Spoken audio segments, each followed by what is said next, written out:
Okay, February 3rd, back out here playing with it again today.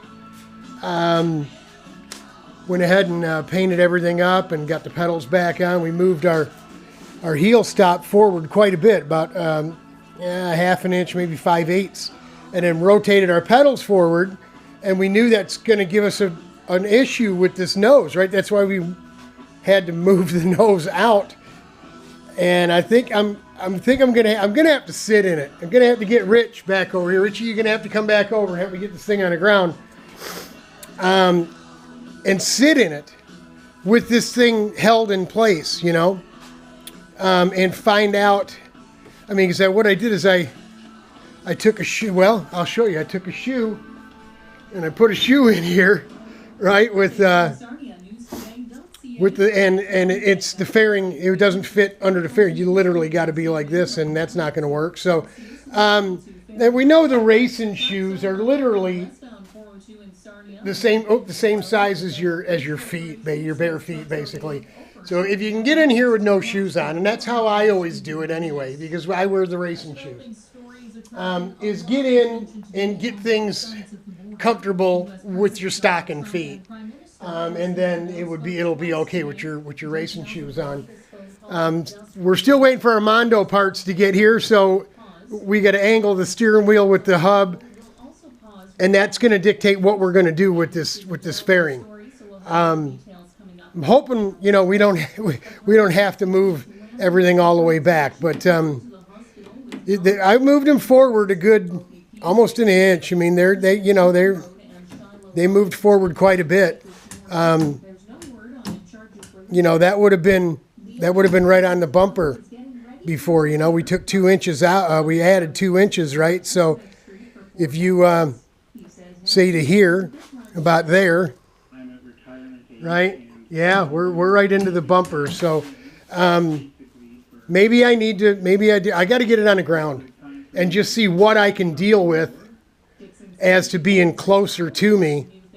Because the more your knees are bent, the more your knees want to naturally fall out. Now this seat really helps that, but you don't want to be consciously, like on a motocross bike. You are using your knees to keep you on the bike, man. Especially when it's going, you know what I mean? And it's been a long time since me and the boys have done any dirt biking, but we did a whole bunch of it for a while. So you don't want to have to hold on to this thing with your knees. You don't want to have to hold your knees to consciously tell yourself to keep your knees together, because it'll wear your legs out. You'll start getting cramps and stuff, muscle spasms and stuff in your legs. If not during a race, certainly after, when you try to relax, go to sleep at night. I got enough problems with my legs in the trailer at night anyway. So we'll see. Let me hold this thing up here real quick. I don't know if I can do this with just one hand or not, but let's see.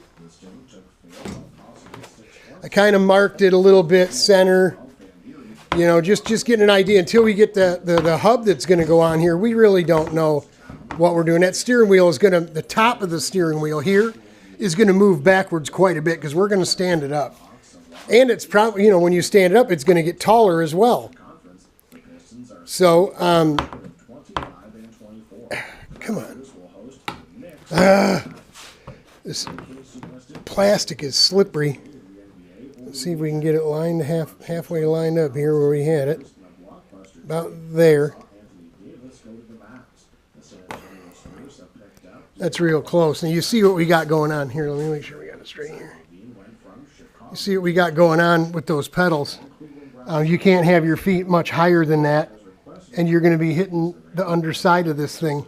So maybe we just need to go a little further forward, right? That puts us up in this radius here that you can see. And maybe that gives us the room we need. It puts us a mile away from the steering wheel.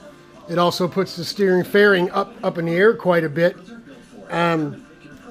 Put you on the pile of paper towels over here, and so you can get an idea.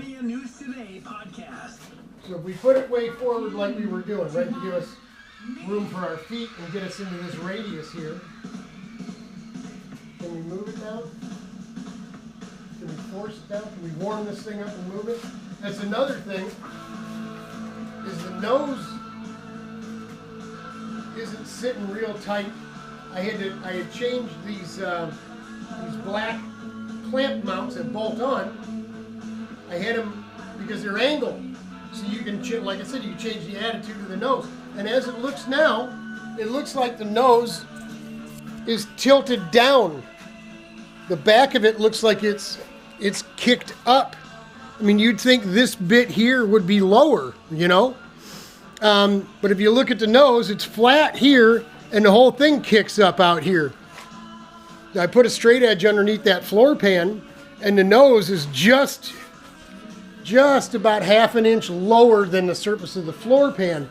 So it's close to bottom of the frame, maybe a little bit lower than the bottom of the frame. And I lowered it when I turned them. I turned those around, those black things around, and changed the angle so it was tilting up instead of down, which it really doesn't make much difference because it's all really pretty much dictated by the bumper and the porch, and those are square. So we got what we got with this thing. Now, like I said, you move because it's a great big pillow of air.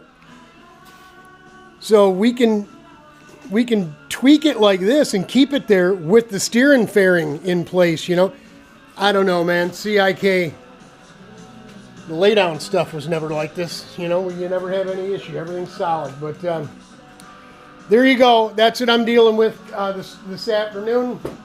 After getting everything painted and put back together, lubed up and bolted on and back together.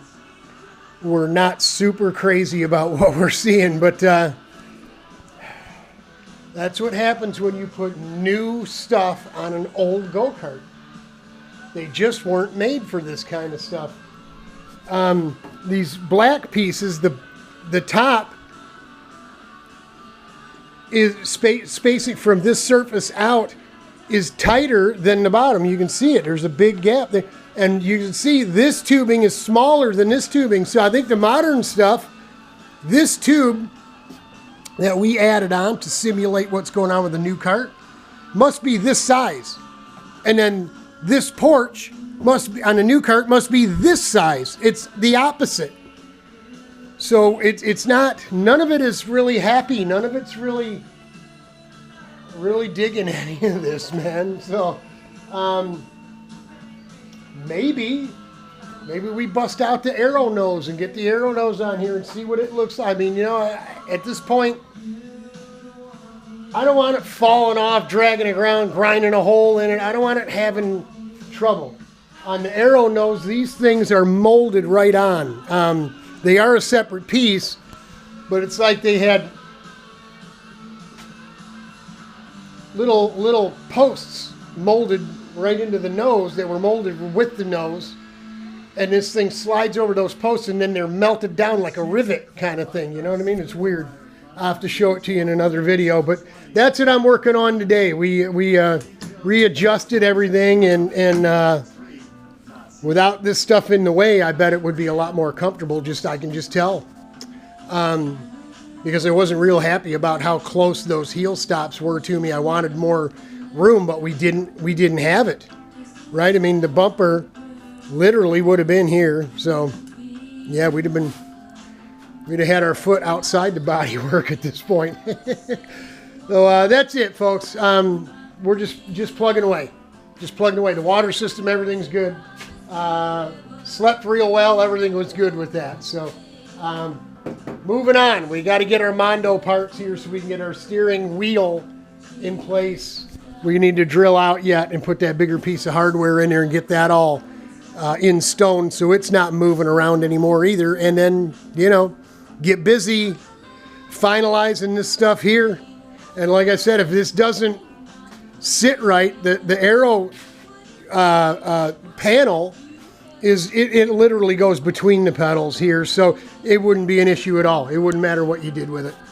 We'll have to dig that stuff, just dig it down, bring it down, and check it out. We were holding on to that for the Larry cart, but originally this stuff was bought for the Ren Speed because we didn't have this cart yet. So whatever it takes, man. Whatever it takes, right? Godspeed. God bless. Hang in there. We're praying for you. It'll get better. We're going to keep working on it, folks.